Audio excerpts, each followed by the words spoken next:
tengah malam yang sunyi di tanah Jawa abad ke-15, kabar menggetarkan berembus dari mulut ke mulut. Ka'bah disebut bergerak oleh doa seorang wali. Sementara di seberang laut, tongkat seorang kiai diyakini mampu membelah samudra. Dua nama besar disebut, Sunan Kalijaga dan Syekhona Khalil Bangkalan. Apakah ini adu karomah yang mengguncang langit dan bumi, atau hanya salah tafsir manusia atas kedalaman iman? Saksikan sampai akhir untuk memahami makna sebenarnya. Jika kisah ini membuka wawasanmu, sebarkan ke grup keluarga dan teman. Jangan lupa like, komen amin, dan subscribe, agar tak ketinggalan kisah penuh hikmah lainnya. Semoga yang menonton hingga akhir dilapangkan rezekinya dan diteguhkan imannya. Mari kita mulai kisahnya. Malam turun perlahan di tanah Jawa.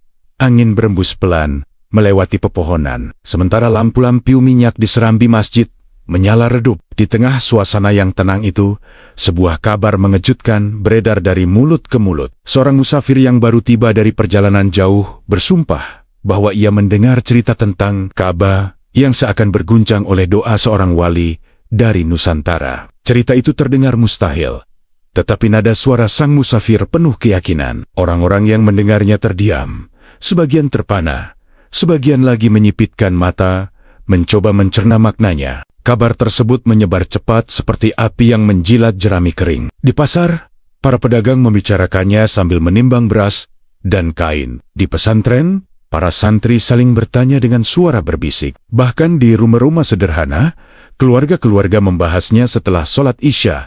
Nama yang paling sering disebut dalam desas-desus itu adalah Sunan Kalijaga. Sosok wali yang dikenal luas karena dakwahnya yang lembut dan menyentuh hati. Banyak orang menghormatinya karena kebijaksanaan dan kedekatannya dengan rakyat kecil. Namun kali ini, namanya dikaitkan dengan sesuatu yang jauh lebih besar. Sesuatu yang terasa di luar nalar. Sebagian orang menganggap cerita itu sebagai karomah, tanda kedekatan seorang hamba dengan Tuhannya. Mereka meyakini bahwa doa seorang wali bisa menembus langit dan mengguncang pusat dunia Islam. Tetapi sebagian lainnya menolak mempercayainya begitu saja. Bagi mereka, Ka'bah adalah simbol suci yang tak mungkin bergerak oleh kekuatan manusia. Perdebatan pun mulai tumbuh, pelan namun pasti. Tidak ada yang berani menyatakan kebenaran secara terbuka, tetapi kegelisahan terasa di udara. Di serambi Masjid Demak, beberapa ulama duduk melingkar. Wajah mereka tenang, namun sorot mata menunjukkan kehati-hatian. Mereka tidak langsung menanggapi kabar itu dengan emosi. Sebaliknya, mereka mencoba memahami dari mana cerita tersebut berasal. Apakah ini hanya kesalahpahaman, ataukah metafora yang ditafsirkan secara harfiah? Salah seorang ulama mengingatkan bahwa karomah sejati tidak selalu berarti keajaiban yang terlihat mata. Kadang ia hadir dalam bentuk perubahan hati dan akhlak. Namun peringatan itu belum cukup untuk meredakan rasa penasaran masyarakat. Di luar lingkaran para ulama, kabar terus berkembang. Setiap orang menambahkan detail baru, seolah-olah ingin memperkuat cerita yang didengar.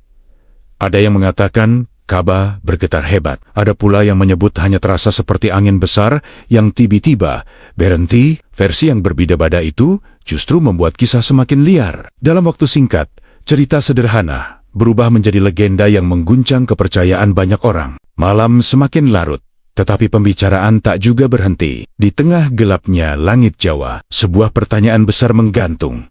Apakah ini tanda kebesaran seorang wali, atau hanya ujian bagi ketenangan iman umat? Tak seorang pun menyadari bahwa kabar yang berawal dari satu musafir itu akan membuka rangkaian peristiwa panjang yang bukan hanya menguji keyakinan, tetapi juga mempertemukan dua nama besar dalam sejarah spiritual Nusantara. Pagi menyingsing di Demak dengan langit yang masih berwarna keabu-abuan. Embun menempel di ujung daun, dan suara ayam bersahet-sahutan dari kejauhan. Namun ketenangan itu tidak sepenuhnya menenteramkan hati masyarakat. Kabar tentang Ka'bah yang disebut berguncang semalam masih menjadi bahan perbincangan hangat. Kali ini, nama yang paling sering terdengar dalam bisik-bisik orang adalah Sunan Kalijaga. Sosok yang selama ini dikenal karena kebijaksanaan dan kedalaman ilmunya, tiba-tiba ditempatkan di pusat cerita yang luar biasa. Di serambi masjid, beberapa santri duduk melingkar sambil membicarakan hal itu dengan hati-hati. Mereka mengenal Sunan Kalijaga sebagai wali yang berdakwah dengan cara unik. Ia tidak memaksa,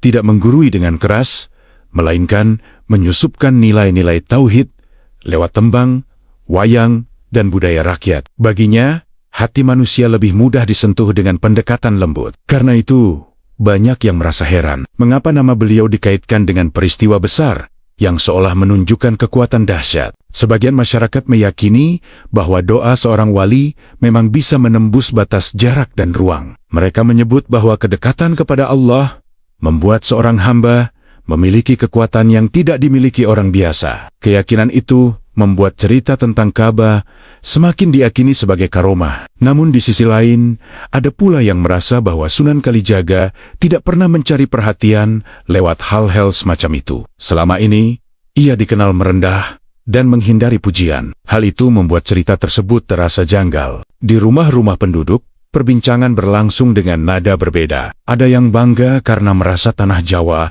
memiliki wali yang begitu mulia hingga namanya disebut-sebut dalam peristiwa besar. Ada pula yang khawatir, takut jika kabar ini justru menimbulkan fitnah dan perpecahan. Setiap orang menafsirkan cerita sesuai dengan sudut pandangnya sendiri. Namun, satu hal yang pasti, nama Sunan Kalijaga kini berada di tengah pusaran isu yang terus membesar. Sementara itu, Sunan Kalijaga sendiri menjalani hari seperti biasa. Ia tetap mendatangi masyarakat, berbicara dengan petani, dan menyampaikan pesan-pesan kebaikan melalui simbol-simbol budaya. Tidak ada perubahan dalam sikapnya. Wajahnya tetap tenang, langkahnya tetap mantap. Ia tidak menunjukkan tanda-tanda ingin membenarkan atau menyangkal kabar yang beredar. Sikap diamnya justru membuat orang semakin penasaran. Apakah diam itu bentuk kebijaksanaan? Atau ada makna lain yang belum dipahami? Di tengah meningkatnya perbincangan, para ulama mulai menyadari bahwa isu ini tidak bisa dibiarkan berlarut-larut. Bukan karena ingin membantah atau menguatkan cerita, tetapi karena dampaknya mulai terasa pada umat. Perhatian masyarakat perlahan bergeser dari inti ajaran menuju sensasi kisah. Jika dibiarkan, hal ini bisa mengaburkan tujuan dakwah yang sebenarnya. Dan tanpa disadari, bisik-bisik tentang satu nama itu mulai membuka jalan bagi munculnya nama lain yang tak kalah dihormati di seberang laut. Kabar yang berhembus dari tanah Jawa akhirnya menyeberangi laut menuju Madura. Perahu-perahu kayu yang bersandar di pelabuhan membawa bukan hanya hasil bumi dan barang dagangan, tetapi juga cerita yang memancing rasa ingin tahu. Di Bangkalan, bisik-bisik tentang Ka'bah yang disebut berguncang itu mulai terdengar di suru-suru kecil dan halaman pesantren. Namun kali ini, masyarakat tidak hanya menyebut satu nama. Perlahan muncul sosok lain yang dihormati dan disegani, Syekhona Khalil Bangkalan. Di pesantrennya yang sederhana namun penuh wibawa, Syekhona Khalil dikenal sebagai guru besar yang melahirkan banyak ulama ternama. Santri-santrinya datang dari berbagai penjuru, belajar ilmu agama dengan disiplin yang tinggi. Ia dikenal tegas, tajam dalam berpikir, dan kuat dalam menjaga prinsip tauhid. Di tangannya selalu ada sebuah tongkat kayu yang tampak biasa, tetapi bagi para murid, tongkat itu memiliki makna mendalam. Ia bukan sekadar alat bantu berjalan, melainkan simbol keteguhan dan tanggung jawab seorang alim. Ketika kabar tentang Sunan Kalijaga sampai di Bangkalan, sebagian orang mulai membandingkan dua tokoh besar itu. Jika di Jawa beredar cerita tentang doa yang mengguncang Ka'bah, di Madura masyarakat mengingat kembali kisah lama tentang tongkat yang konon pernah membelah air laut sebagai isyarat kebesaran iman. Cerita itu sebenarnya telah lama menjadi bagian dari legenda setempat, diceritakan dengan penuh hormat dan keyakinan. Namun kini, kisah tersebut kembali diangkat seolah menjadi penyeimbang dari kabar yang datang dari seberang. Perbandingan itu tumbuh tanpa ada yang benar-benar memulainya secara resmi. Ia muncul dari rasa bangga dan cinta para murid kepada gurunya masing-masing. Di warung kopi dan pelabuhan, orang-orang mulai berbicara tentang siapa yang lebih besar karomahnya. Sebagian menyebut Sunan Kalijaga dengan dakwahnya yang menyentuh budaya. Sebagian lagi menyebut Syekhona Khalil dengan ketegasan ilmunya yang mendalam. Tanpa disadari, pembicaraan yang awalnya penuh rasa kagum mulai berubah menjadi adu argumen. Di tengah suasana itu, Syekhona Khalil tetap menjalankan rutinitasnya. Ia mengajar kitab, membimbing santri, dan menegur dengan lembut mereka yang lalai. Tidak ada tanda bahwa ia tertarik pada perbandingan yang berkembang. Tongkatnya sesekali diketukkan ke tanah sebagai penegas ketika menjelaskan suatu hukum. Wajahnya tenang, suaranya tegas, dan fokusnya tidak bergeser dari tugas mendidik. Namun para muridnya tidak bisa menahan rasa bangga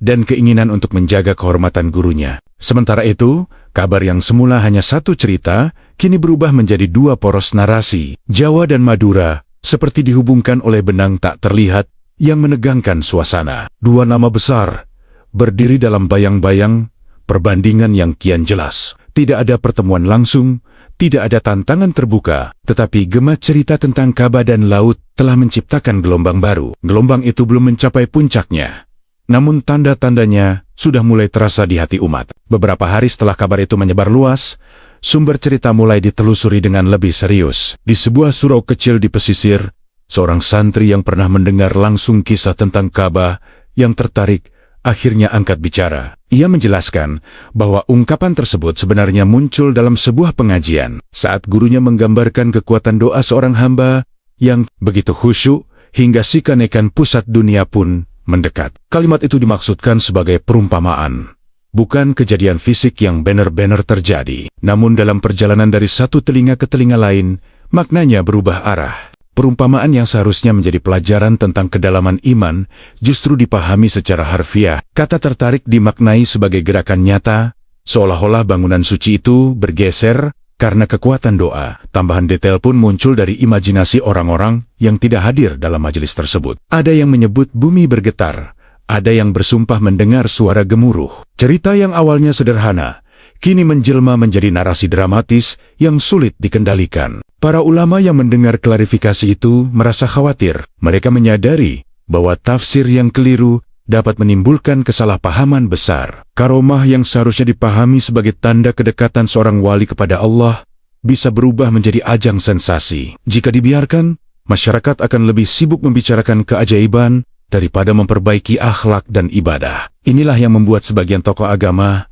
mulai bergerak lebih aktif menjelaskan duduk persoalannya. Namun klarifikasi tidak menyebar secepat kabar awal. Sensasi selalu lebih cepat daripada penjelasan. Di pasar dan pelabuhan, orang-orang tetap membicarakan kisah yang sudah berkembang jauh dari sumbernya. Nama Sunan Kalijaga terus disebut, meski beliau sendiri tidak pernah menyatakan apapun. Diamnya ditafsirkan bermacam-macam. Ada yang menganggapnya sebagai tanda kebenaran, ada pula yang menilai itu sebagai strategi menghindari polemik. Sementara itu di Bangkalan, cerita tentang laut yang terbelah oleh tongkat kembali mendapatkan perhatian. Sebagian orang mulai menyandingkan dua kisah itu seolah berada dalam satu panggung yang sama. Padahal keduanya lahir dari konteks yang berbeda dan memiliki makna simbolik masing-masing. Tafsir yang berubah arah ini perlahan menciptakan suasana kompetisi yang sebenarnya tidak pernah direncanakan oleh kedua tokoh tersebut. Di tengah meningkatnya perbandingan, muncul kegelisahan baru. Apakah umat akan terjebak pada kebanggaan terhadap sosok,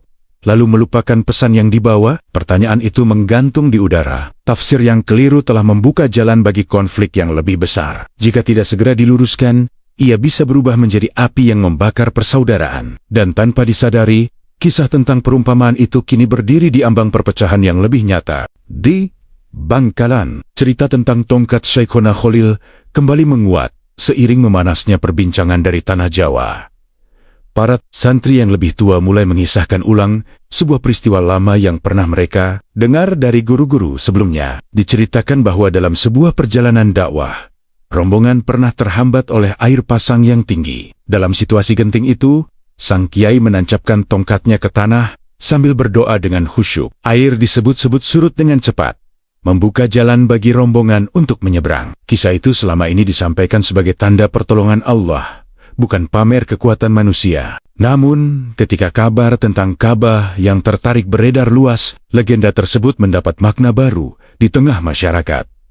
Sebagian orang mulai membandingkannya secara terang-terangan. Jika di Jawa ada doa yang mengguncang pusat kiblat umat Islam, di Madura ada tongkat yang mampu membelah air. Perbandingan itu tumbuh bukan karena ajakan langsung dari para tokoh, melainkan karena rasa bangga yang berlebihan dari para pengikut. Tanpa disadari, kisah-kisah yang semula menguatkan iman justru menjadi bahan adu narasi. Di lingkungan pesantren, suasana terasa berbeda. Para santri muda mendengar cerita itu dengan mata berbinar, merasa bangga memiliki guru besar dengan karomah luar biasa. Tetapi santri yang lebih lama belajar memahami bahwa setiap kisah harus ditempatkan dalam konteks yang benar. Mereka tahu bahwa Syekhona Khalil selalu menekankan pentingnya ilmu, adab dan tauhid sebelum berbicara tentang hal-hal luar biasa. Tongkat yang selalu dibawanya lebih sering digunakan untuk menunjuk kitab atau menegaskan penjelasan, bukan untuk menunjukkan kesaktian. Syekhona Khalil sendiri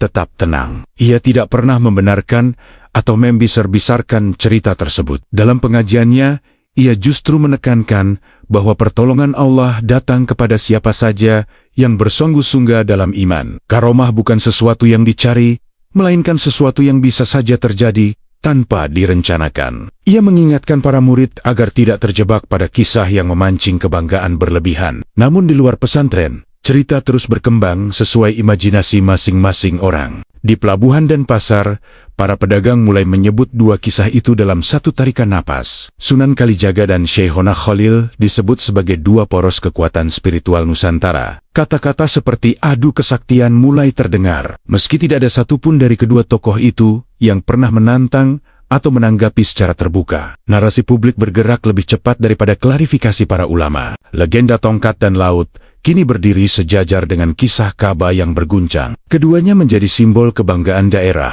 sekaligus bahan perdebatan yang semakin panas. Di balik semua itu, terselip kegelisahan yang belum terjawab.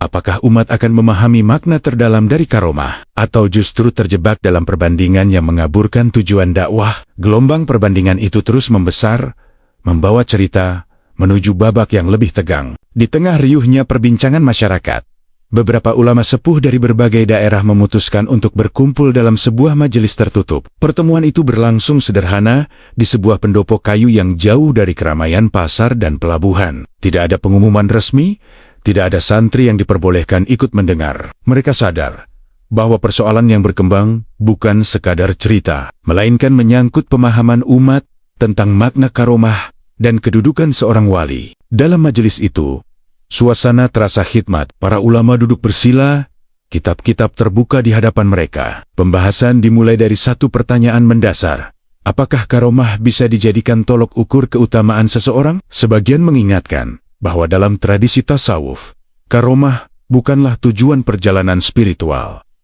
Ia hanyalah efek samping dari ketakwaan yang mendalam. Jika karomah dijadikan ukuran utama, maka manusia akan lebih sibuk mencari keajaiban daripada memperbaiki akhlak dan niat. Perbincangan berlanjut dengan menyinggung dua kisah yang kini ramai diperbincangkan. Para ulama sepakat bahwa kisah tentang Ka'bah dan laut harus dilihat dengan hati-hati. Ungkapan metaforis seringkali disalahpahami oleh orang yang tidak hadir langsung dalam majelis ilmu. Mereka juga mengingatkan bahwa banyak kisah karomah yang berkembang dari lisan ke lisan hingga berubah bentuk. Tanpa bimbingan ilmu, cerita bisa melenceng jauh dari maksud awalnya. Namun di luar pendopo itu, perdebatan masyarakat justru semakin terbuka. Di warung kopi orang-orang berbicara dengan nada tinggi seolah-olah sedang membela kehormatan tokoh yang mereka kagumi. Santri-santri muda mulai beradu argumen masing-masing, membawa cerita yang dianggap paling meyakinkan. Kata-kata seperti lebih sakti atau lebih besar karomahnya terdengar semakin sering.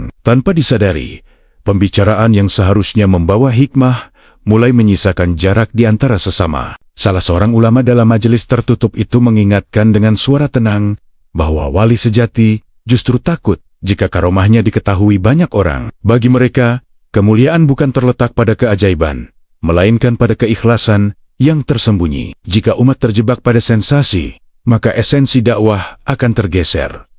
Pesan itu disambut anggukan pelan dari para hadirin. Mereka tahu bahwa yang sedang dipertaruhkan bukan hanya nama dua tokoh besar, melainkan arah pemahaman masyarakat. Pertemuan berakhir tanpa keputusan yang diumumkan secara terbuka. Para ulama sepakat untuk perlahan meluruskan pemahaman melalui pengajian dan nasihat, bukan melalui bantahan keras. Namun, waktu berjalan lebih cepat daripada klarifikasi. Di luar sana, perdebatan sudah terlanjur menyala. Majelis tertutup telah merumuskan kehati-hatian, tetapi gelombang opini publik terus bergerak tanpa kendali. Dan dari sinilah, ketegangan mulai memasuki tahap yang lebih serius. Malam itu alun-alun Demak dipenuhi warga. Lampu-lampu minyak digantung di bambu-bambu tinggi, menerangi panggung sederhana tempat wayang akan dimainkan. Di balik kelir putih, bayangan tokoh-tokoh pewayangan mulai bergerak mengikuti irama gamelan yang pelan namun teratur. Sunan Kalijaga duduk di sisi panggung, memegang kendali cerita dengan tenang. Di tengah riuhnya kabar yang menyebut namanya,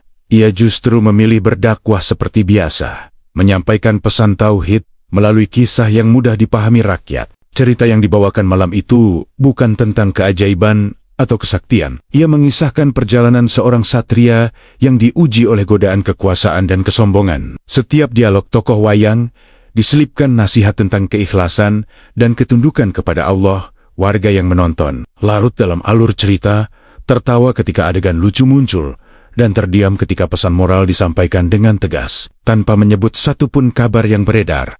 Sunan Kalijaga seolah menjawabnya melalui simbol. Beberapa orang yang hadir sebenarnya datang dengan niat berbeda. Mereka ingin melihat tanda-tanda kesaktian, berharap ada sesuatu yang luar biasa terjadi di depan mata. Namun yang mereka temukan hanyalah kesederhanaan. Sunan Kalijaga tidak menampilkan kekuatan, tidak membahas isu Ka'bah yang disebat-sebat berguncang. Ia hanya menyampaikan dakwah dengan cara yang selama ini dikenal. Merangkul, bukan menantang. Sikap itu justru membuat sebagian orang semakin bingung. Di sela pertunjukan, seorang pemuda berbisik kepada temannya. Ia heran mengapa sosok yang disebut mampu mengguncang pusat kiblat justru memilih bermain wayang di bawah cahaya bulan.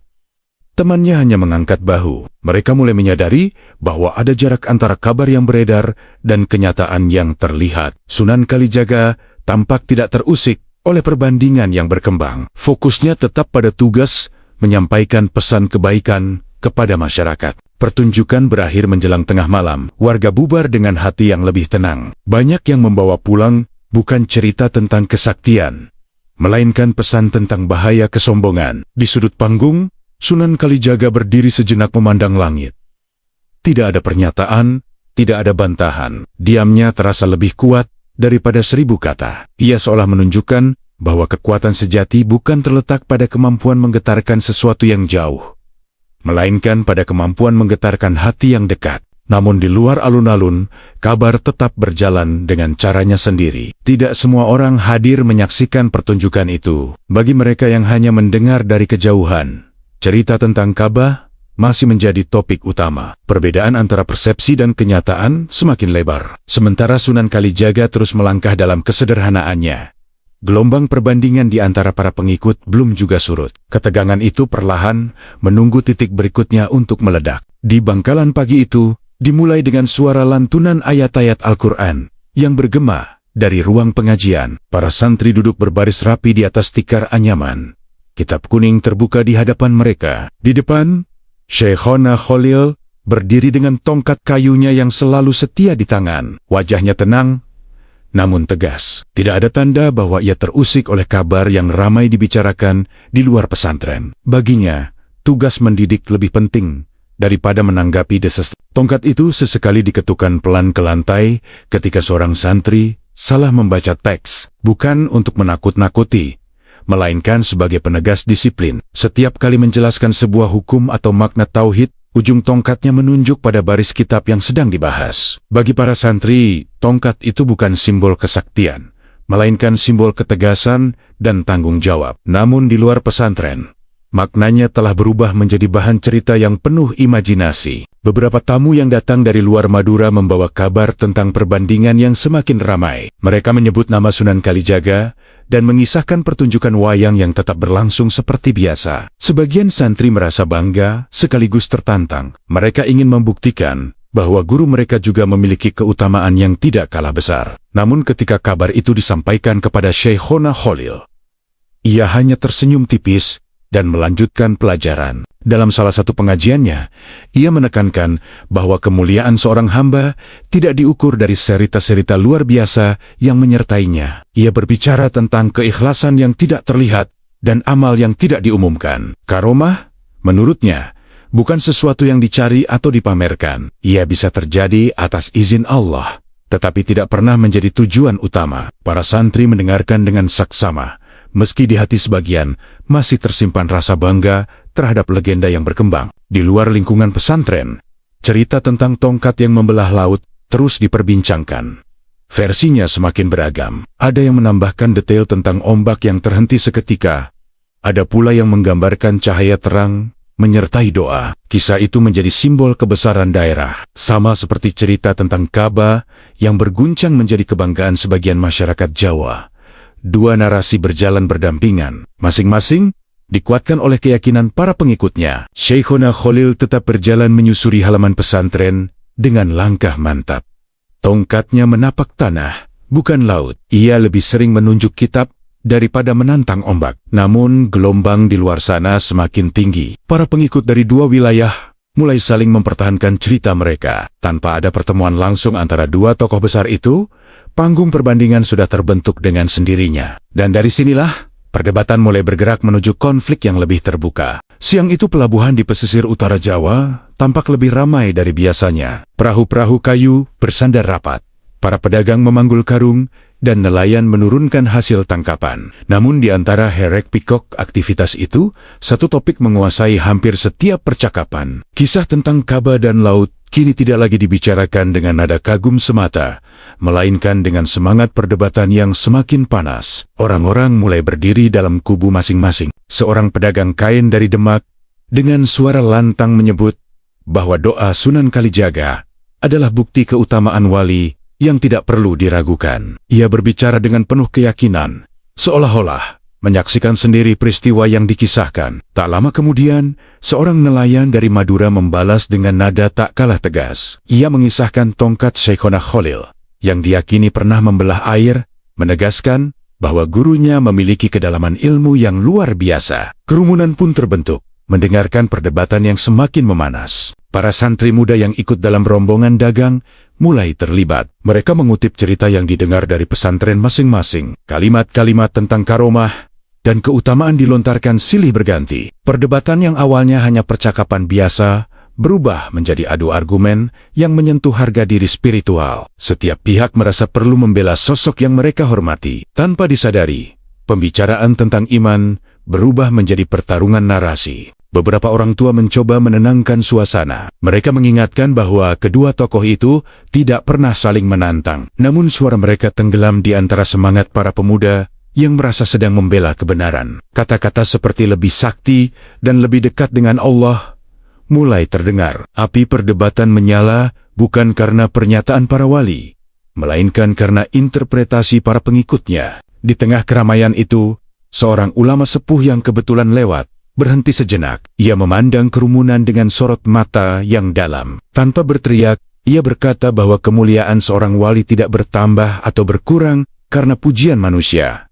Ucapannya singkat, tetapi cukup membuat sebagian orang terdiam. Namun, bara perdebatan belum sepenuhnya padam. Ia hanya mengecil, menunggu angin berikutnya untuk menyulut kembali. Menjelang sore, kerumunan perlahan bubar. Aktivitas pelabuhan kembali berjalan seperti biasa. Tetapi suasana hati banyak orang masih bergejolak. Perdebatan hari itu menjadi cerita baru yang akan dibawa ke kampung-kampung. Isu yang sebelumnya hanya beredar dalam bentuk kisah, kini berubah menjadi pertarungan harga diri. Tanpa pertemuan langsung antara Sunan Kalijaga dan Syekhona Khalil, konflik sudah tumbuh di antara para pengikutnya. Dan api yang menyala di pelabuhan itu baru saja menandai awal dari babak yang lebih tegang. Kabar tentang perdebatan di pelabuhan akhirnya sampai ke Demak. Beberapa santri menyampaikannya dengan nada cemas, menceritakan bagaimana argumen berubah menjadi saling sindir yang tajam. Mereka berharap Sunan Kalijaga akan memberikan penjelasan terbuka agar polemik mereda. Namun ketika kabar itu disampaikan, beliau hanya mendengarkan dengan wajah tenang. Tidak ada perubahan raut, tidak ada tanda amarah. Sikapnya justru semakin hening. Hari-hari berikutnya berjalan seperti biasa. Sunan Kalijaga tetap mendatangi masyarakat, menyapa petani di sawah, berbicara dengan nelayan di tepi sungai, dan membimbing santri di masjid. Ia tidak pernah menyinggung isu yang sedang ramai. Dalam pengajiannya, ia membahas tentang niat dan bahaya kesombongan yang tersembunyi di balik amal. Ia menekankan bahwa ibadah yang paling berat adalah menjaga hati agar tetap bersih dari rasa ingin dipuji. Bagi sebagian orang, nasihat itu terasa seperti jawaban tanpa harus menyebut persoalan secara langsung. Diamnya mulai menjadi pembicaraan baru. Ada yang menganggapnya sebagai bukti kebijaksanaan. Mereka percaya bahwa orang yang benar tidak perlu membela diri dengan kata-kata keras. Namun ada pula yang menilai diam itu sebagai misteri. Mereka bertanya-tanya, mengapa beliau tidak menegaskan bahwa kisah tentang Ka'bah hanyalah metafora. Ketidakjelasan itu justru membuat spekulasi semakin beragam. Setiap orang menafsirkan sikapnya sesuai dengan harapan masing-masing. Di sisi lain, sebagian santri merasa gelisah. Mereka khawatir perdebatan akan semakin meluas dan menodai persaudaraan. Mereka mendatangi Sunan Kalijaga secara pribadi, meminta arahan dengan suara lembut.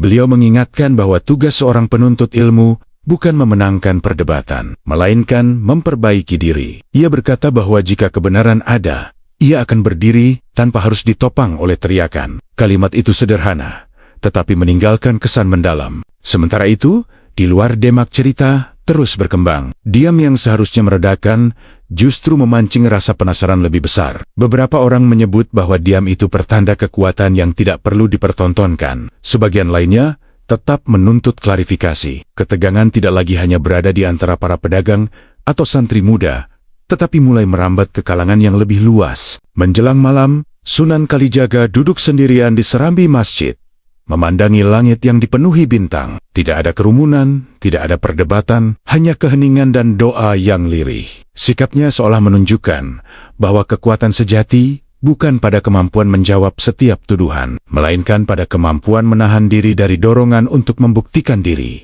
Namun di luar sana, gelombang opini belum juga surut. Diam yang ia pilih kini menjadi pusat perhatian baru, dan ketegangan semakin menunggu arah berikutnya. Riak perdebatan yang membesar di Jawa akhirnya benar-benar sampai ke Bangkalan dengan versi yang lebih tajam. Beberapa santri yang kembali dari perjalanan membawa cerita tentang perdebatan di pelabuhan, tentang kata-kata yang mulai menyentuh harga diri. Mereka menyampaikan bahwa nama Syekhona Khalil disebut dalam nada pembelaan sekaligus perbandingan terbuka. Suasana di pesantren yang biasanya tenang mulai terasa berbeda, bukan karena sang kiai berubah, tetapi karena hati para muridnya mulai terusik. Di halaman pesantren, para santri berkumpul dalam lingkaran kecil. Wajah-wajah muda itu menyimpan campuran antara bangga dan resah. Mereka merasa perlu menjaga kehormatan guru yang telah membimbing mereka dengan penuh ketegasan dan kasih. Beberapa di antara mereka bahkan mengusulkan untuk menanggapi secara terbuka kabar yang berkembang. Bagi mereka, diam bisa disalahartikan sebagai kelemahan. Namun usulan itu belum berani mereka sampaikan langsung kepada sang kiai. Ketika akhirnya kabar tersebut sampai ke telinga Syekhona Khalil, ia tidak menunjukkan tanda terguncang. Ia tetap duduk di ruang pengajian. Kitab terbuka di hadapannya. Tongkat kayu berada di samping. Setelah mendengar laporan para santri, ia hanya mengangguk pelan. Suaranya tenang ketika berbicara. Ia mengingatkan bahwa kehormatan seorang alim tidak bergantung pada pembelaan manusia, melainkan pada keteguhan menjaga amanah ilmu. Kata-katanya sederhana, tetapi membuat para santri terdiam. Namun di luar pesantren, suasana berbeda. Para pedagang dan nelayan Madura mulai membicarakan isu itu dengan semangat yang sama seperti di Jawa. Cerita tentang tongkat dan laut diulang dengan detail yang semakin dramatis. Sebagian orang merasa perlu menunjukkan bahwa Madura juga memiliki wali besar yang tidak kalah dalam kedalaman spiritual. Tanpa disadari, semangat membela berubah menjadi kompetisi yang tidak pernah direncanakan oleh kedua tokoh tersebut. Beberapa santri muda tetap merasa gelisah. Mereka ingin melihat sikap yang lebih tegas, takut jika kabar yang berkembang akan merusak citra pesantren. Dalam sebuah pengajian malam, Syekhona Khalil berbicara lebih dalam tentang tauhid. Ia menegaskan bahwa keikhlasan adalah inti dari semua amal. Jika seseorang sibuk membandingkan keutamaan, berarti ia telah tergelincir pada ujian hati. Pesan itu menyentuh sebagian santri, meski tidak langsung memadamkan kegelisahan. Gelombang opini dari Jawa dan Madura kini berjalan beriringan, saling menguatkan dan saling menantang. Tidak ada pertemuan fisik antara dua wali, tetapi para pengikutnya seolah membangun panggung adu kehormatan. Syekhona Khalil tetap berdiri dengan ketenangan yang sama. Tongkatnya lebih sering menunjuk kitab daripada arah perdebatan. Namun, suasana di luar pesantren semakin menegang. Jika tidak ada pemahaman yang meluruskan, gelombang ini bisa berubah menjadi badai yang lebih besar. Perdebatan yang semakin luas akhirnya memaksa sebagian tokoh masyarakat untuk melihat persoalan dari sudut yang lebih dalam. Di sebuah langgar tua yang berdiri di antara sawah dan sungai, beberapa ulama dan tokoh kampung berkumpul untuk membahas arah pembicaraan umat. Mereka menyadari bahwa isu yang berkembang bukan lagi tentang satu atau dua cerita, melainkan tentang cara masyarakat memahami simbol. Ka'bah dan laut kini tidak lagi dipahami sebagai perumpamaan atau kisah pertolongan Allah, tetapi telah berubah menjadi lambang perbandingan. Salah seorang ulama sepuh membuka pembicaraan dengan suara tenang. Ia menjelaskan bahwa dalam tradisi dakwah, Simbol sering digunakan untuk memudahkan pemahaman. Ketika seseorang mengatakan doa yang khusyuk mampu menggetarkan langit, itu bukan berarti langit benar-benar berguncang, melainkan menggambarkan kedalaman penghambaan. Begitu pula dengan kisah air yang surut atau terbelah, itu bisa menjadi tanda pertolongan Allah yang hadir di saat genting. Namun, ketika simbol dipahami secara harfiah tanpa ilmu, maknanya bisa berubah arah. Di luar langgar, masyarakat masih sibuk membandingkan dua kisah tersebut. Sebagian merasa bahwa membela tokoh yang mereka kagumi adalah bagian dari iman. Namun perlahan, ada pula yang mulai menyadari bahwa inti ajaran kedua wali itu tidak pernah berfokus pada kesaktian. Sunan Kalijaga dikenal karena kebijaksanaannya merangkul budaya, sementara Syekhona Khalil dikenal karena ketegasannya dalam menjaga kemurnian tauhid. Dua pendekatan berbeda, tetapi keduanya berakar pada tujuan yang sama. Dalam pertemuan itu, muncul kesadaran bahwa konflik ini bukan tentang siapa yang lebih dekat dengan Allah, melainkan tentang cara manusia menafsirkan cerita. Ketika simbol dijadikan alat pembuktian, maka ia kehilangan makna aslinya. Beberapa tokoh sepakat untuk mulai meluruskan pemahaman melalui penggajian-penggajian kecil, bukan dengan perdebatan terbuka. Mereka ingin mengembalikan perhatian umat pada akhlak dan ibadah, bukan pada sensasi kisah. Sementara itu, di kalangan santri muda, kegelisahan mulai berubah menjadi perenungan. Sebagian mulai mempertanyakan tujuan mereka terlibat dalam perdebatan. Apakah benar mereka sedang membela kebenaran atau sekadar mempertahankan kebanggaan? Pertanyaan itu tidak mudah dijawab, tetapi ia mulai tumbuh dalam hati yang sebelumnya panas. Simbol Ka'bah dan laut kini berdiri di persimpangan makna. Ia bisa terus menjadi bahan adu argumen, atau kembali dipahami sebagai pelajaran tentang kedekatan seorang hamba kepada Tuhannya. Ketegangan belum sepenuhnya mereda, tetapi benih kesadaran mulai muncul di beberapa tempat. Dan dari sinilah, arah cerita perlahan bergerak menuju titik di mana pemahaman dan kebijaksanaan akan diuji secara lebih terbuka. Kabar tentang perdebatan yang semakin luas akhirnya mendorong para ulama dari berbagai wilayah untuk mengadakan sebuah pertemuan terbuka. Sebuah majelis besar direncanakan di sebuah kota pesisir yang mudah dijangkau dari Jawa maupun Madura. Tidak ada undangan resmi yang menyebut kata adu, tetapi semua orang memahami bahwa pertemuan ini menjadi ruang untuk meluruskan arah pembicaraan umat. Para santri datang dengan wajah penuh harap, sementara masyarakat umum memenuhi pelataran dengan rasa penasaran yang belum terjawab. Majelis itu dimulai dengan pembacaan ayat suci Al-Quran yang menggema di antara tiongcang kayu pendopo. Suasana perlahan menjadi hening. Beberapa ulama sepuh duduk di barisan depan. Wajah mereka menunjukkan keteguhan dan ketenangan. Tidak ada tanda-tanda ketegangan seperti yang dibayangkan banyak orang. Sebaliknya, yang terasa justru kehati-hatian agar setiap kata yang diucapkan tidak menambah bara yang sudah ada. Pembahasan dibuka dengan pertanyaan mendasar tentang hakikat karomah. Seorang ulama menjelaskan bahwa karomah bukanlah sesuatu yang dapat dituntut atau dipertandingkan. Ia terjadi atas izin Allah kepada hamba-Nya yang bertakwa, tanpa pernah menjadi tujuan utama. Jika manusia menjadikannya sebagai ukuran keutamaan, maka mereka telah bergeser dari inti ajaran. Penjelasan itu disampaikan dengan suara yang mantap, tanpa menyebut satu nama pun. Selanjutnya, dibahaslah tentang peran simbol dalam dakwah. Ka'bah dan laut disebut sebagai lambang yang sering digunakan untuk menggambarkan kebesaran kuasa Allah. Ketika doa disebut mampu menggetarkan, itu adalah cara bahasa untuk menggambarkan kekhusyukan. Ketika air disebut terbelah, itu bisa menjadi kisah pertolongan yang tidak selalu harus dipahami secara fisik. Beberapa hadirin terlihat mengangguk pelan, mulai memahami bahwa perbandingan yang selama ini terjadi mungkin berangkat dari tafsir yang kurang utuh. Di tengah majelis, perwakilan santri dari kedua wilayah diberi kesempatan berbicara. Nada mereka tidak lagi setinggi perdebatan di pelabuhan. Ada pengakuan bahwa semangat membela guru terkadang melampaui batas. Beberapa bahkan menyampaikan penyesalan karena kata-kata yang pernah mereka ucapkan. Suasana yang semula dipenuhi ekspektasi tentang adu kekuatan justru berubah menjadi ruang perenungan bersama. Pertemuan itu tidak menghasilkan keputusan dramatis atau pengumuman besar. Tidak ada pemenang, dan tidak ada pihak yang dinyatakan lebih utama. Namun, sesuatu yang lebih penting terjadi.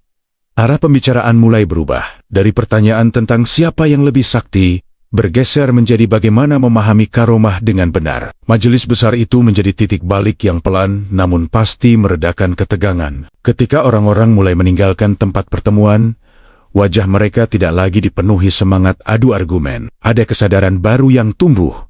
Namun perjalanan belum sepenuhnya selesai. Apa yang telah dibicarakan di dalam pendopo harus menjalar ke kampung-kampung dan pesantren. Dan proses itu akan menjadi ujian berikutnya bagi umat yang sedang belajar memahami makna sejati dari kebesaran seorang wali. Beberapa hari setelah majelis besar digelar, gema pembahasannya mulai menyebar ke berbagai daerah. Para ulama yang hadir tidak hanya pulang membawa kesan, tetapi juga tanggung jawab untuk meluruskan pemahaman umat. Di masjid-masjid kecil dan pesantren sederhana, pembicaraan tentang karomah mulai diarahkan kembali pada makna dasarnya. Kata-kata yang dulu dipenuhi perbandingan kini perlahan diganti dengan penjelasan yang lebih hati-hati. Dalam sebuah pengajian sore di Demak, seorang kiai menjelaskan kepada para santri bahwa karomah bukan ukuran derajat di hadapan manusia. Ia mengutip kisah para wali terdahulu yang justru menyembunyikan keistimewaan mereka. Keutamaan, katanya, terletak pada istiqomah dalam ibadah dan keikhlasan yang tidak diketahui orang lain.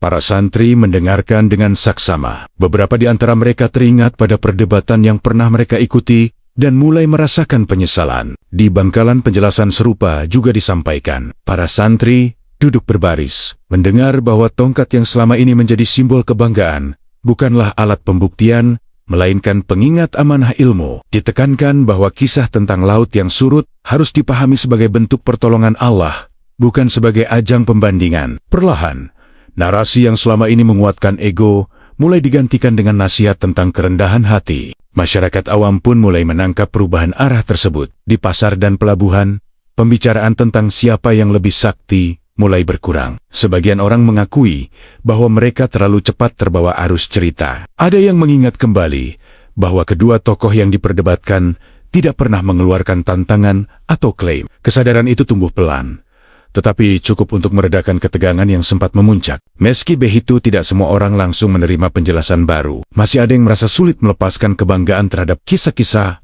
luar biasa. Namun, suara-suara yang menenangkan kini lebih sering terdengar. Para ulama sepakat bahwa memperbaiki pemahaman tidak bisa dilakukan dengan keras. Ia harus berjalan melalui nasihat yang berulang dan contoh sikap yang bijak. Di tengah proses itu, makna karomah perlahan kembali pada tempatnya. Ia dipahami sebagai anugerah yang tidak dicari, bukan sebagai prestasi yang dipertontonkan. Ka'bah dan laut kembali menjadi simbol kebesaran Allah, bukan alat pembuktian manusia. Perjalanan menuju pemahaman yang utuh memang tidak singkat, tetapi arah sudah mulai jelas. Ketegangan yang dulu mengancam persaudaraan kini berubah menjadi pelajaran bersama tentang pentingnya menjaga hati dari kesombongan yang tersembunyi. Perubahan suasana mulai terasa nyata beberapa pekan setelah majelis besar dan rangkaian pengajian dilakukan di berbagai tempat. Di pelabuhan yang dulu menjadi saksi perdebatan sengit, orang-orang kini berbicara dengan nada lebih tenang. Topik tentang siapa yang lebih sakti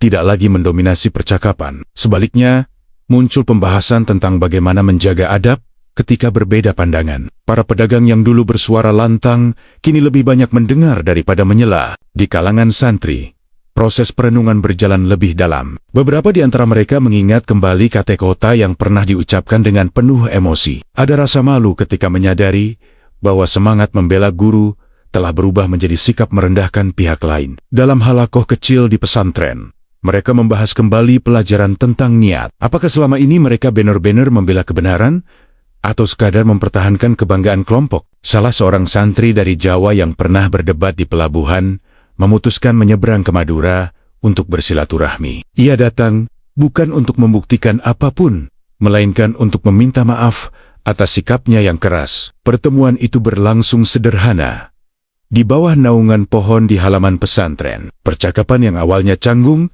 perlahan berubah menjadi hangat. Mereka menyadari bahwa perbedaan cerita tidak pernah dimaksudkan untuk memecah, melainkan untuk menguatkan iman. Di Demak, Sunan Kalijaga tetap berdakwah dengan caranya yang halus. Tanpa pernah menyebut perdebatan yang telah berlalu, beliau terus mengingatkan pentingnya menundukkan ego. Di Bangkalan, Syekhona Khalil pun tetap mengajar dengan ketegasan yang sama, menanamkan tauhid sebagai fondasi utama. Sikap keduanya yang konsisten menjadi pelajaran yang lebih kuat daripada 1000 penjelasan. Tanpa konfrontasi, tanpa panggung adu kekuatan, mereka menunjukkan bahwa kemuliaan sejati tidak memerlukan pembuktian. Masyarakat mulai memahami bahwa cerita tentang Ka'bah dan laut hanyalah pintu masuk untuk belajar lebih dalam tentang makna karomah.